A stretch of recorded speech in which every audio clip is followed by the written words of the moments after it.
Stal med nami, Bog je obiskal svoje ljudstvo. Aleluja, aleluja, aleluja.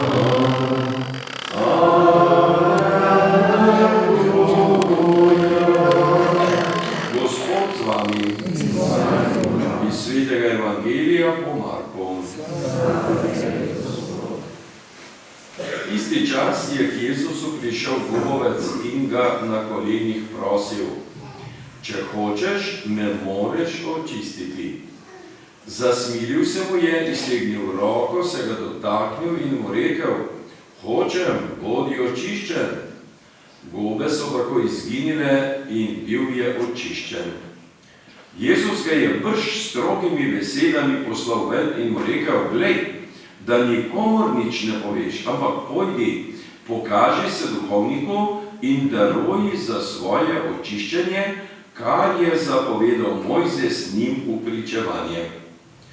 Ko pa je ta šel ven, je začel na vsa usta oznanjati in pripovedovati, kaj se je zgodilo, tako, da Jezus ni mogel več javno v mesto, ampak je bival zunaj na samotnih krajih, in vendar so od vsepovsod prihajali k njemu. Poslušali smo Kristusov evangelij. Hvala tebi, Kristus. Brati in sestre, zanimivo, da se pastirsko pismo naših škofov pred začetkom počnega leta zelo sklada z Božjo besedo, ki je po rednem razporedu na vrsti za branje. Tako da nam tako prvo berilo, kakor evangelij pokažeta stanje zdravstva v takratnem Jezusovem času ali pa še prej v Mojzesovem času, da so pravzaprav poznali že karanteno. Mi smo jo malo občutili v času COVID-a nekako, vendar pa pomeni, da ima Stara zaveza že jasne principe, kako se je potrebno pred določenimi boleznimi zavarovati, da se ne pride do okužb, in potem pa v Novi zavezi bi pa mi pričakovali, tako po človeško, da nam bo Jezus zdaj ustanovil ene sanatorije, v katerih se bomo vsi pozdravili. Od prvega do zadnjega ne bo nobenega kihanja več na zemlji, ampak bo Jezus se vse ozdravil.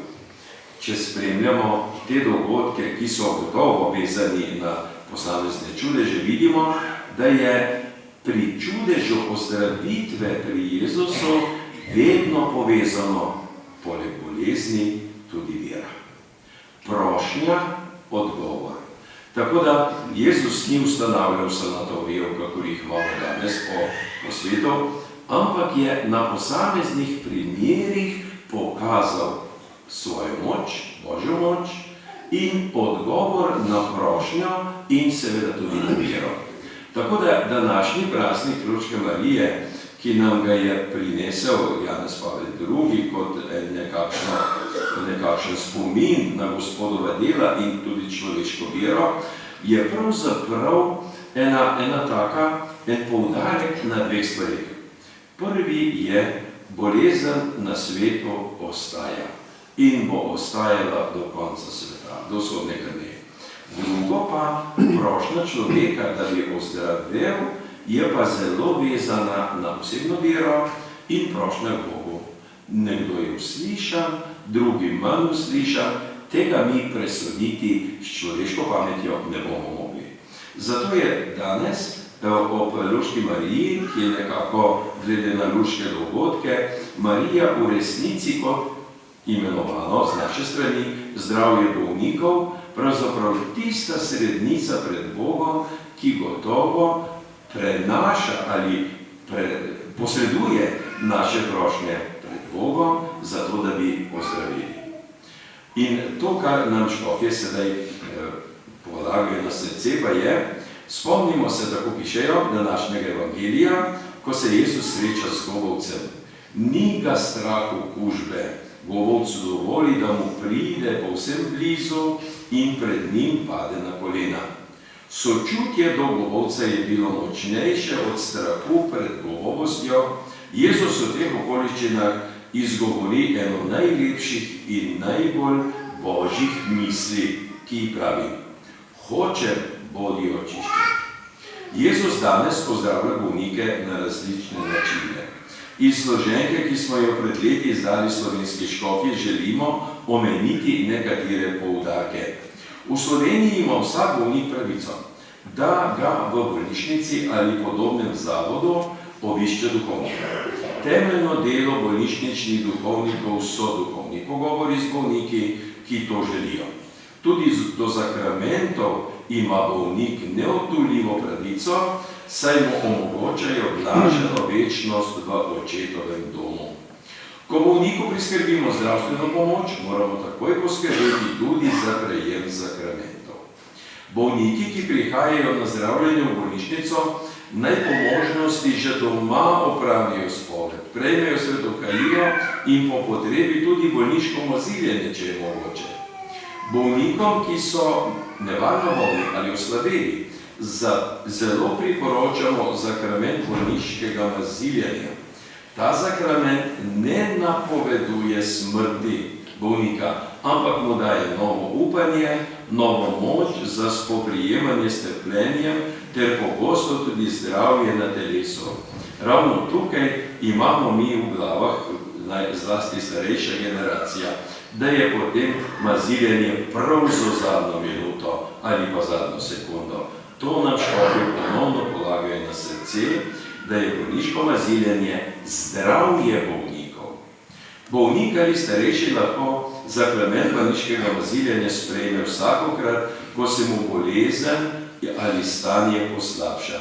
Ko apostol pove, znamenito je v Svetem pismu utemeljeno, če je kdo med vami bolan, naj pokliče duhovnika cerkve in verno molitev bo bolnika rešila, ko ga bo svetim oljem nasilil. To je iz apostolskih časov že ena dediščina in utemeljitev za vse čase. Po prevodu iz grškega jezika bi lahko imenovali ta zakrament maziljenja tudi zakrament opešenih, kot je pojasnil eden od slovenskih škofov. Nezavestnim bolnikom ali bolnim s posebno težkem telesnem stanju ali duševnem stanju naj sakrament omogočijo svojci ali znanci. Za tiste, ki nimajo nikogar, naj poskrbijo člani župnijskega občestva, če je bolnik, kateremu je duhovnik poklican že mrtev, se ga pa ne mazili, ampak se nad njim moli. Bolniki, ki zmorejo, naj obiskujejo bolniške kapele, zlasti svetomaše, sicer pa naj spremljajo svetomašo tudi po radijskem ali televizijskem sprejemniku. Bolnikom in starejšim zlasti v domovih za ostarele priporočamo, da vsaj enkrat v letu opravijo spoved ter imajo možnost za verski in duhovni pogovor. Bolnikom v bolnišnicah ali drugem podobnem zavodu, ko prejmejo zakramente, duhovnik izroči podobico, na kateri so zapisani bolnikov podatki, bolnikovo ime, datum in zakramenti, ki jih je prejel.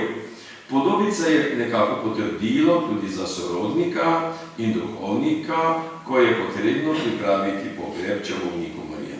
To so glavni poudarki iz navedene zloženke. V nadaljevanju bomo spregovorili še o 32. svetovnem dnevu bolnikov, ki ga obhajamo na god Luške Matere Božje, to je danes. Uvedel ga je sveti Janez Pavel II, ki ga je takole osmislil. Ta dan pomeni za bolnike, zdravstveno osebje, za verujoče in vse ljudi dobre volje privilegiran čas za molitev, sodelovanje trpečih za dobro cerkve in povabilo vsem prepoznati v različnih oblikah trpljenja bratov in sester obraz trpečega Kristusa, ki je s trpljenjem, smrtjem in ustajenjem izvršil odrešenje človeštva. Papež vsako leto na verne kristjani in ljudi dobre volje naslovi poslanico, namenjeno bolnikom in trpečim ter vsem, ki jih spremljajo v njihovih preizkušnjah.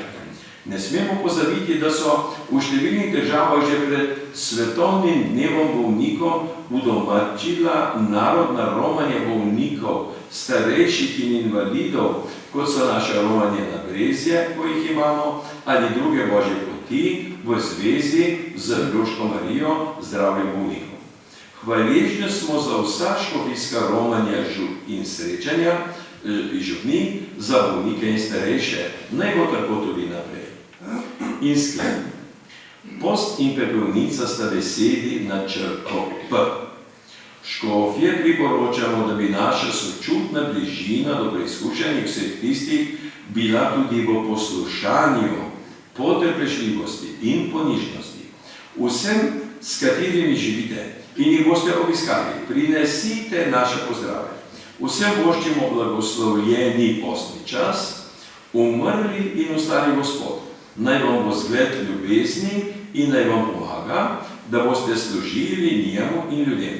Nekoč pa srečni obhajali večno veliko noč v Božjem objemu, so zapisali slovenski škofje. Izpovemo vero. Veruje enega Boga, Očeta vsemogočnega, stvarnega nebes in zemlje, vseh vidnih in nevidnih stvari, in enega Gospoda Jezusa